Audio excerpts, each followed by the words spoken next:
хора трябва да знаем, когато народът се обърне към Христос, заобича Христос, допусне го в семействата си, не празнува празници като Хелуин, ще дойде благословение и Господ ще се издигне управници, които имат страх Божий.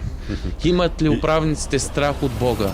Няма да има никой да преуспява в народа ни. Няма да има кражби, няма да има пропадане, ще има държавен суверенитет, ще има другите страни страх от България. Не толкова от към оръжие, колкото авторитет, нали, който бихме си изградили.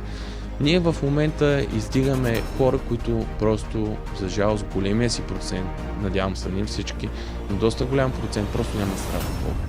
И това е основният ни проблем. Началото на мъдростта, началото на способността ти да управляваш един народ е страхопочитанието пред Господа.